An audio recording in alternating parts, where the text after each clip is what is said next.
Locked On Texans, your daily Houston Texans podcast.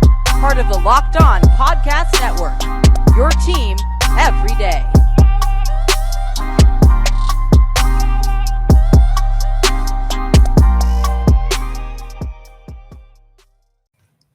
Welcome in, everybody, to this Friday edition of the Locked On Texans podcast. A part of the Locked On Podcast Network, your team every day. Thank you for making the Locked On Texans your first listen every day. We are free and available on all platforms. I am one half of your co-host for the show, John Hickman. Of course, I'm joined by Cody Davis. It's Friday, so you know that means we have Brandon K. Scott. But Cody, let's talk Texans.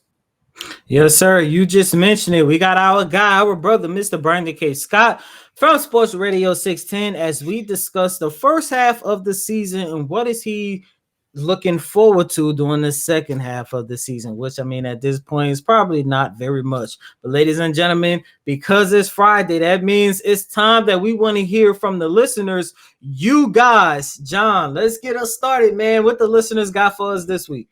X-Razor. He says, if I was Janice McNair, I would make my son step down since he doesn't know football. Fire Easterby and Nick Caserio since they are buddies. Why not bring back Rick Smith? He is the one who drafted all these players that we just let go. I don't know about y'all, but Rick Smith was a good GM. He would never put us in this kind of mess. Well, ladies and gentlemen, let me get this out of the way.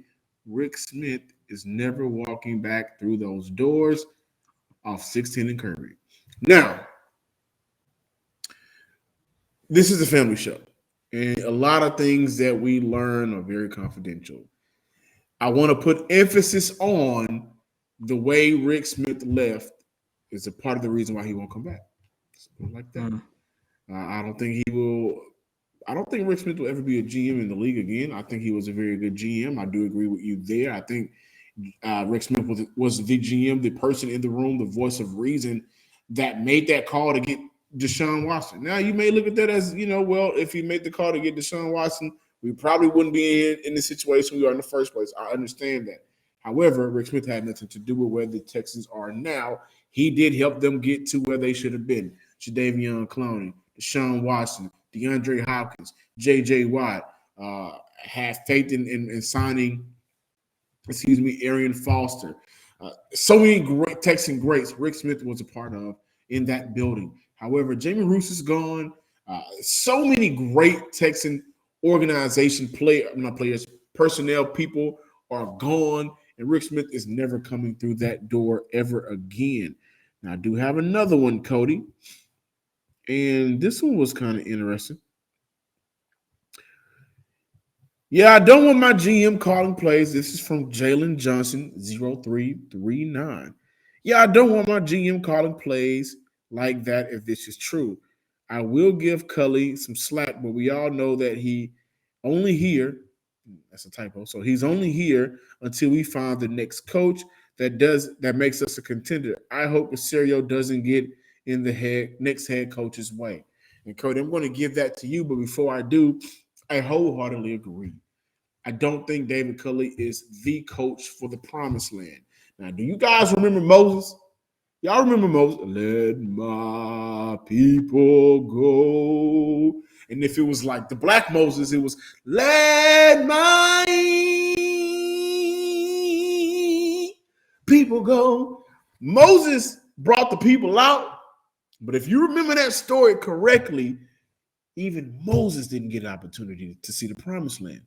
Only 2 people saw the promised land. You remember that story? If we can go back to the Bible, only 2 people out of generations saw the promised land. And I'm using that to say that David Culley will be the head coach that goes through this rough period. It is what it is. The next head coach to come through Houston's door, I think that will be the coach that'll be able to kind of put everything together where it needs to be with a set plan and doesn't have to have his hand held, or let me restate that, Cody, isn't forced to have his hand held by higher management and make this team a contender or just make them more competitive and watchable again, Cody? One, if Jack Easterby is watch and listen to Locked On Texans, I'm pretty sure he loved that analogy that you just used. It fits with the culture. It fits with the culture. So maybe we get in brownie points with upper management, which hopefully that means they'll probably start listening to us and the listeners. But I don't think Nick Caserio is going to get into the way of the next head coach, because at the end of the day, the next head coach is going to be his guy. And remember, John, just last Friday, as a matter of fact, we talked about the possibility if Brian Flores get let go by the Miami Dolphins this offseason, which is a realistic possibility, don't be surprised if his next job is being the head coach of the Houston Texans, because Flores, Caserio, they are boys. They have a really good relationship. Flores is a guy who will stick to the Texans culture that they're trying to create, whether that is faith, family, and football, or that's just somebody just because he's from the Bill O'Brien coaching tree, the New England Patriots way, Patriot of the South, any type of culture that the Houston Texans are quote unquote trying to establish, Brian Flores fit that and more. So he's not going to get into his way because he's going to have a little bit more trust. And not just with Brian Flores, but anybody that's going to be the next head coach. Because look, I hate to say this about David Culley, but we all know what the situation is with Culley. And I honestly do hate calling him a placeholder. But I mean, let's be real. That's exactly what he is. And it doesn't matter if it take, 3 months or the next year or so. Nick Caserio and Jack Easterby and whoever the hell else is going to be interviewing and searching for a new head coach, they're going to have their guy in here soon. And it's not going to be we decided to kick a field goal from the 2-yard line. It's going to be I decided. Absolutely. Sorry, Moses, but your people got let go of J.J. Watt's contract, of the greatness of DeAndre Hopkins, of the greatness of all the great players. They got let go of all that bondage. And for 400 years, and it ain't going to be 400 years, could be a couple of years here in town, they're going to walk through the wilderness. Okay? They're going to walk through the wilderness. People going to complain like they already been doing. They going to – remember them folks wanted Moses gone. Well, who they want gone? They want everybody gone. Fire Easterby always in the comments. Fire Caserio. Fire Culley. But that's the scary part about it then. I don't even think, if you want to keep using this analogy, I don't even think the Texans have found their Moses. Because the Moses is supposed to lead them to the promised land. David Culley isn't leading nobody to the promised land. As a matter of fact, this is probably the beginning of Pharaoh's reign. That's what this is, which is even more scarier. We got to go through, if we're lucky, Moses might be on the doorstep, and this is the time period where we're going through the plague, the great plague that went through Egypt. Maybe this the plague. I don't know. If it's not the plague, boy, we're in for a long one. I love that story about plague with a lot of bad football from the Houston Texans. On the other side of the break, Brandon K. Scott, we're going to have him on to talk about the Houston Texans season up to this point. And that will be an interesting conversation, I am sure of. This episode of the Locked On Texans is brought to you by McDonald's, proudly serving communities since 1965. McDonald's has always been more than just a place to get tasty, affordable food. It's a place where family and friends can come reconnect, a place where classmates can meet up for a study group, knowing they will have dependable Wi-Fi and an endless supply of those McFlurries and French fries. Win or lose, it's a place where teammates, competitors, the home or away team can come to recharge. Head to your local McDonald's to refuel and reconnect. Ba-da-ba-ba-ba. I'm loving it. Make sure you stop and get some of them nuggets, man. I love them. All righty, ladies and gentlemen, it's Friday, which means we got our guy, Mr. Brandon K. Scott from Sports Radio 610. Brandon, what's going on, my man? Oh, man, it's all good, man. Always good to be with you. Enjoying the bye week, getting a chance to breathe a little bit, focus on some other things, and also just kind of take a bird's eye view on what's been happening with the team, with the Texans. So it's been good, man. Glad to be here with you. How happy are you knowing that you do not have to sit through bad football from the Houston Texans this Sunday? Oh man, I'm definitely gonna take advantage of it. Like I don't even have one particular game that I have to watch. That I'm interested in the New Orleans Tennessee game, just for more so for local reasons. Those are teams that are that are kind of close to Houston in a lot of ways, or with local ties. But there's not necessarily even a game that I'm more so even overwhelmed with on this schedule as much as I am just glad to not have to be forced to watch. Not even just the Texans, Cody, honestly, but just to have to watch the one game. And the fact that, because it would be that way no matter if they were good or bad. But the fact that they are so bad and that they are so unwatchable, not even that they're so bad, that they're so unwatchable. And I think that's been a theme and a word that's been used quite a bit throughout the season and even before the season when you're talking about what were your expectations or what would you like to see from a 2021 team that everyone pretty much agreed across the board wasn't going to be very good. Everyone outside of that building would tell you that wasn't going to be. And if you asked them to be honest, they probably would have told you too. But yeah, you wanted to at least have a certain watchability factor with the Texans this year, even if you knew that they weren't going to be any good, and you haven't even had that. So to not be keyed in on the one game, number one, and then number two, that for that one game not to be one that has been such unwatchable football, which is what this has been pretty much for the past, call it 7 or 8 weeks or so. It's good. It's good. I mean, I even have the option to not watch football a little bit if I want to on Sunday. So I'm good with it. I'll be really excited to get back into it once once next week rolls around, because I am still glad to be able to cover, like, it is still a privilege to cover the pro football team in town, no matter how bad they get. But just in terms of what I'm doing on a Sunday and what kind of football I'm watching, I am glad that it's not going to be the Texans. Brandon, you mentioned something that I do want to harp on. You talked about how unwatchable the Texans have been over the last couple of weeks. And to that point, and Brandon, we did not expect much from the Houston Texans. I think I might have been the one, just giving them 5 games, was just saying that I had a little bit of expectations. But are you surprised that the Texans are this bad? Because it's not the fact that they are losing. Like, you take a look at the Detroit Lions. I believe they are 0-9 as of right now. They are losing, but at least they are competitive. The Texans, at times, they do not even look competitive. And it's how they're losing these games. Are you surprised that it has gotten to this point where people are saying, especially you guys over at Sports Radio 610, that the inaugural team in 2002 was better than what we are seeing here from this team in 2021? No, I mean, I think that was even a discussion point when the season started. Like, when you looked across the board and you said, okay, who are the playmakers for this team? Who are the players of the future? I know on 610 they did an exercise. Seth Payne is a co-host of Payne and Pendergast, our morning show on Sports Radio 610, and he was the starting defensive lineman on that inaugural team. And they did an exercise where they went up and down the starters, up and down the depth chart, and tried to figure out would this 2002 Texans start on the 2021 team. And to a man, Seth, who you could say is biased because he was on that team, but I think for the most part, maybe 10 of the 11 guys for the most part were starters from the 2002 team to the 2021 team.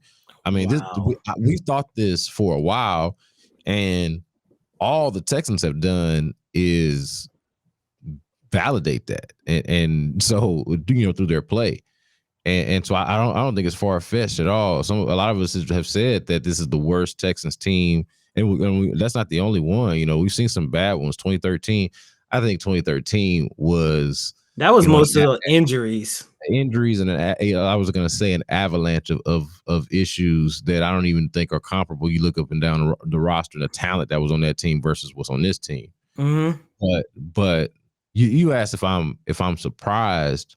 I am surprised a little bit that they have just we just talked about watchability, that A, that they've been this unwatchable, and B, that they haven't even been able to do well some of the things that they actually, I think, tried to do well.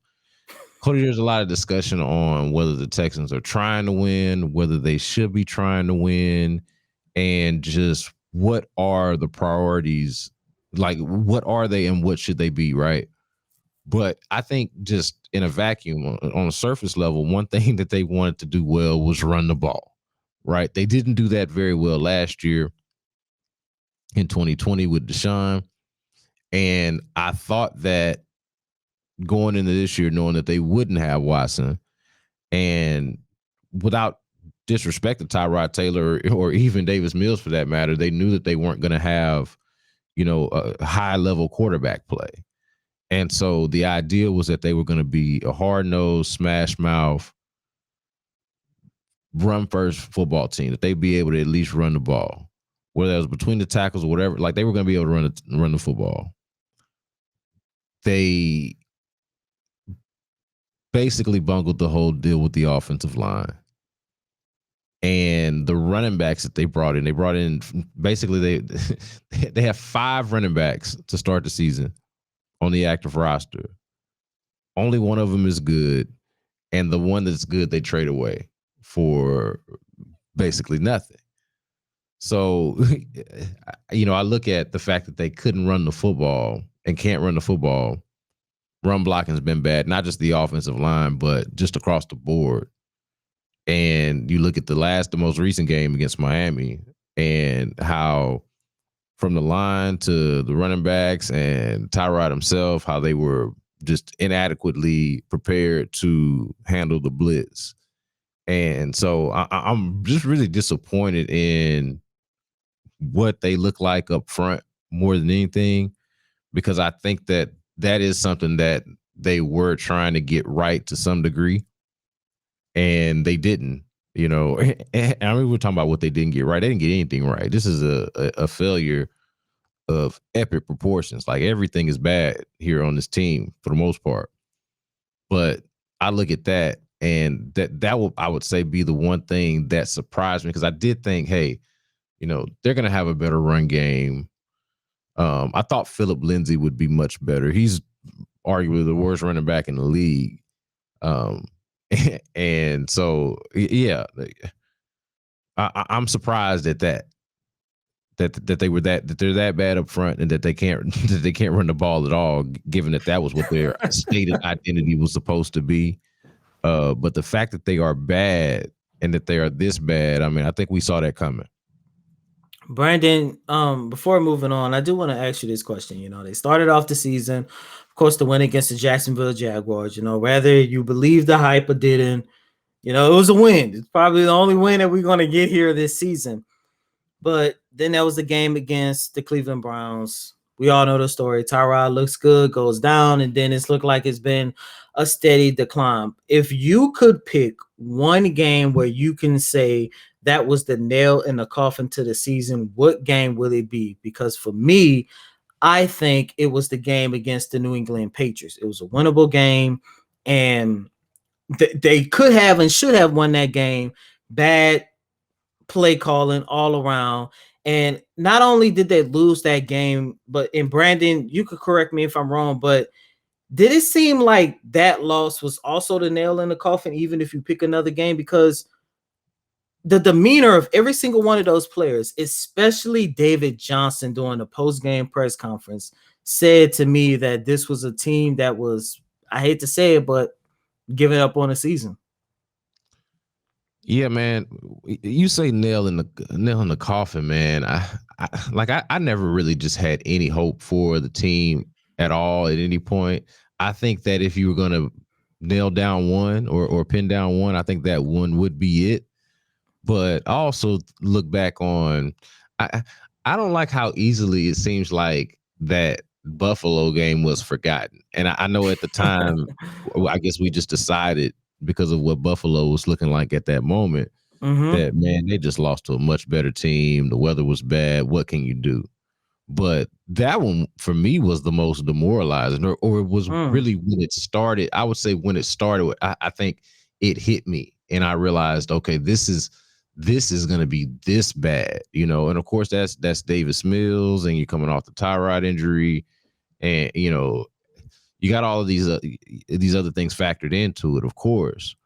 But that was kind of the moment where it crystallized for me. I think one of the words, like if we reflect on the first half of this season and just where we are in general, and the word that I would use, I heard y'all do this with Kim Davis earlier, early in the week, about a word to describe the season, and mine would be embarrassment. The Texans right now are an embarrassment. That's where we are right now, and that embarrassment was really crystallized for me in Buffalo when they lost 40-0, and that was really kind of the moment, where I just really kind of realized, hey, it's gonna really take a long time for this team to really start to look like, what a competent football team looks like. And maybe it's because of what Buffalo represents. The last time you won a playoff game was against Buffalo, and it was led by some of the same characters, mainly the quarterback and the coach. And you think about, hey, this is what they had. This is what they were building on just 2 years ago. And look at how the tables have turned. I think that was really the moment for me, Cody, honestly. But did I ever think that this season had, especially once Tyrod went down and it seemed clear he was going to be down for an extended period of time, and then we started having the conversations about whether they were going to even play him again anyway. And look, Tyrod didn't do himself any favors on Sunday, last Sunday against the Dolphins. Is one of the worst performances I've seen from a Texans quarterback. Very uncharacteristic of him. Real surprised. Look, I've been one of the guys out here beating the drum for Tyrod, saying, "Hey, man, I didn't want to entertain this conversation about, hey, you need to evaluate Davis Mills and you need to see what you have." I thought it was pretty clear, and so you go ahead and you play the better player. You owe that to the player, to the team, and it's just a more honest thing to do. But he sure didn't look like a better player when they played the Dolphins the other night or the other day. So, that, and I mean, that's on him. But yeah, man, I look at this whole thing as just where they are, how they constructed this team, and looking forward. And it's just right now, it's just an embarrassment, man. Hey, Texan fans, Rockets fans, Astro fans, I am here, your boy John Hickman, and I want to tell you about an incredible app everyone who buys gas needs to know about. Get Upside. My listeners are making up to 25 cents for every gallon of gas every time they fill up. Just download the free Get Upside app in the App Store or Google Play right now. Use promo code touchdown for NFL, baseball for MLB, or hockey for NHL, and get a bonus 25 cents per gallon on your first fill up. So that's up to 50 cents cash back. Don't pay full price at the pump anymore. Get cash back using Get Upside. Once again, download the app for free. Use promo code touchdown for NFL, baseball for MLB, or hockey for NHL. Thanks for making the Locked On Texans your first listen every day. Now make the second listen Peacock and Williamson NFL show. Brian Peacock and former NFL scout Matt Williamson give you the expert NFL analysis in less than 30 minutes. It's free and available on all platforms. All righty, Texans fans, we are back here on this Friday installment of Locked On Texans. Of course, we got our guy, Mr. Brandon K. Scott from Sports Radio 610. Brandon, 9 games into the regular season, this team is sitting at 1-8 on an 8-game losing streak. What has been your evaluation of David Culley and Nick Caserio as of right now? I mean, it's not good, right? Like I said earlier, man, it's a failure on all fronts. Mm-hmm. I think from the top down, I think they would acknowledge that. At the very least, should acknowledge that. And so that my evaluation right now would be that they haven't done a good job. I start with Nick Caserio and just point out that he didn't do a good job of constructing this team. I don't know, I don't know how good this team ever was going to be, and so in some ways I do sympathize. And even going in, I wasn't that down on all of the 1-year contracts, and I figured that this was a whole reset. None of these players that are on the team now are really a part of the long-term plan for the Texans, and a lot of them rebuilding was going to be based on what they did in the draft and the decisions they made there. But when you look at some of the deals that were made, and when you look at some of the way that money was spent, the way draft picks were kind of shuffled around and traded and wasted on players that ultimately did not play for the team, some of the deals that you would just rattle off: Shaq Lawson, Anthony Miller. Those are just a couple of them to name a few. I know the Mark Ingram trade was criticized for what the return was, and then you just look at the overall construction of the team. Like, even forget those moves. You're just looking like what is this? What are we even really doing here? It never really made sense, which is something that I struggle with, because I'm like, I don't really know what to really do here anyway. Second guessing, thinking in hindsight, like, you guaranteed extra money to David Johnson, and somebody who you probably should have just cut ties with to begin with. Like, why did you guarantee money to David Johnson? Why is he on the team? Why is Rex Burkhead on the team? Why'd you trade for Anthony Miller only to sign Danny Amendola at the last minute, when Danny Amendola had been available seemingly for the entire time? He told us that was the longest time he had ever been looking for a job, and they went out and traded for Anthony Miller and cut him 6 weeks later, however long later. He was on the team like a couple of months or whatever. Like, it's bad. I don't think it's good. I don't think it's like a final verdict or anything 1 year in where you say, okay, this guy's bad at this, or he's not right for the job. But I think if you're just evaluating at this point, I don't see what the upside is. What is the good to take from it? As far as Cully, I would say the same. Now, the expectation there wasn't very high either. Okay. If we're honest, right? We hadn't really heard of David Cully before we found out that he was interviewing for the job. Mm-hmm. And that's when we quickly started doing our research. We're like, okay, this is a guy who's actually been around forever. There just hasn't been much of a reason for us to know about him unless we say lived in or were invested in those specific markets and places where he actually was working at the times. So, like, if you had spent time in Kansas City when he was there, or in Philly when he was there, or in Baltimore or in Buffalo when he was there, you probably heard of him, or if you're from Sparta, Tennessee, but we had never heard of the guy. So the expectation was already low going in, and he's about met that expectation. Like, my whole thing when David Cully got hired, and when we first talked to him, was, man, I just hope he can coach. Maybe, at least hopefully he can coach. We just don't know. We haven't really seen him in a front facing role in any kind of way. So it's hard to really know what to expect, what you're going to get. But based off of presentation, he wasn't very polished in dealing with the public and things of that nature.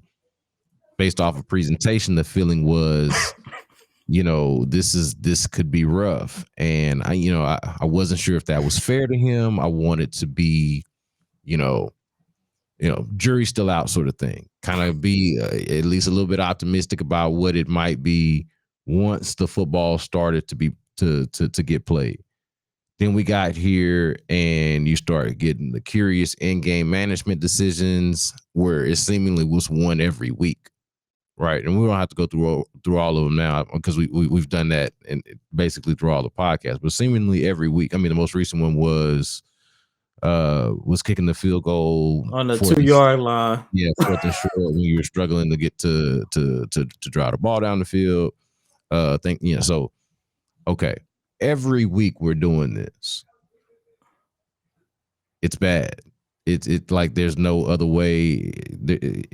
There's no kid gloves to to handle with this. Like, there's no other way to window dress it. It's bad. There's been some discussion about, like, could he be one and done? Should they move on from him next year if there's a coaching candidate? Like, I don't know what they were expecting. Like, this, if they were expecting more from David Culley than what they've gotten, I'm not sure exactly where they saw it. And so where I kind of give him some grace is, and this goes back to another thing that y'all have been talking about this week on the podcast, on the Locked On Texans podcast, is the influence. And I would dispute a little bit, not to go off on a tangent, I would dispute a little bit on the notion y'all had about a power struggle between Caserio and David Culley, because I think the power structure and the power dynamic is very clear. I just don't think that there's anything to struggle over or struggle about. You know, if it's unclear, I'll be clear. Just in my opinion, the power struggle is, or structure is, very clear in that Nick Caserio is in charge. Everyone in that building has some sort of marching orders that starts with some trio of Nick Caserio, Jack Easterby, Cal McNair, and we're really talking about just Nick Caserio and Jack Easterby. Those are the guys that are in charge. Then under that, you find David Culley, who I think, or imagine, has some sort of autonomy as a coach, but all under the direction and oversight of Nick Caserio and Jack Easterby.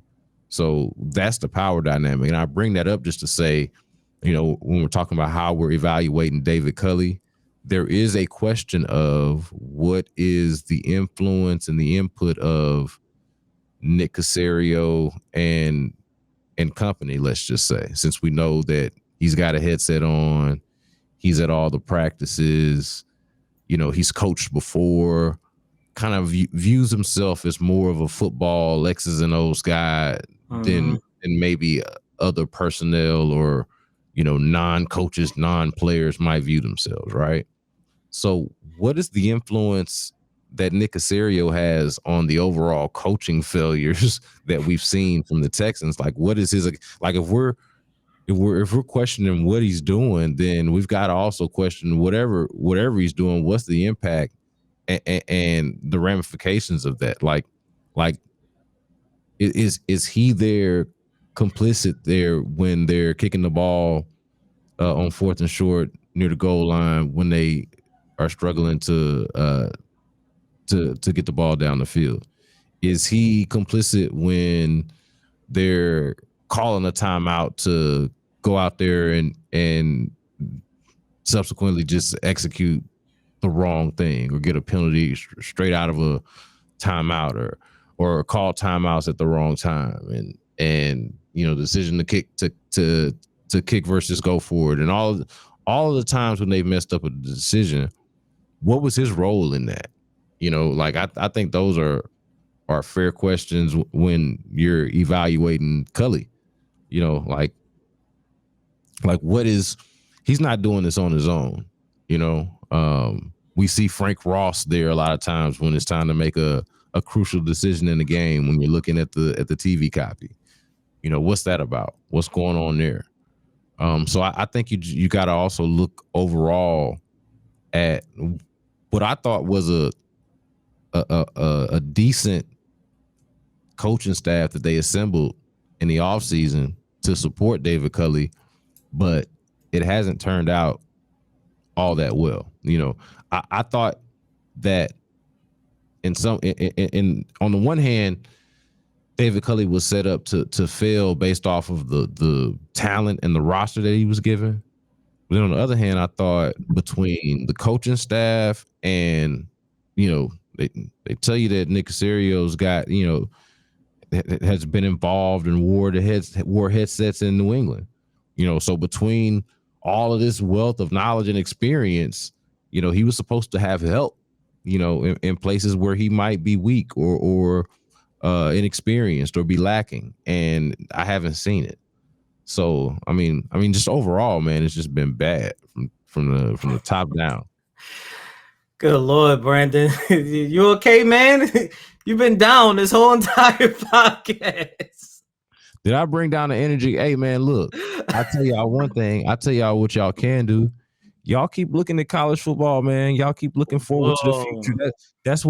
That's what I hear from Texans fans. Like, it's funny. You talk about me being down. Here's where I'm different from a lot of the other fans.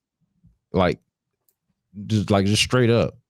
A lot of the Texans fans have become resigned to the losing and are like, man, they're tanking. They're bad. Like, don't even worry about it. Call me when they stock up on draft picks or when they trade Deshaun and all of this other stuff. Like, that's how most Texans fans have dealt with this and are viewing this.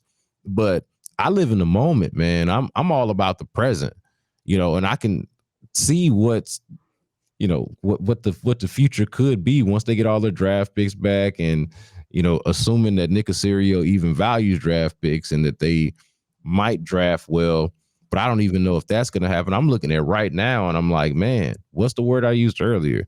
This is an embarrassment.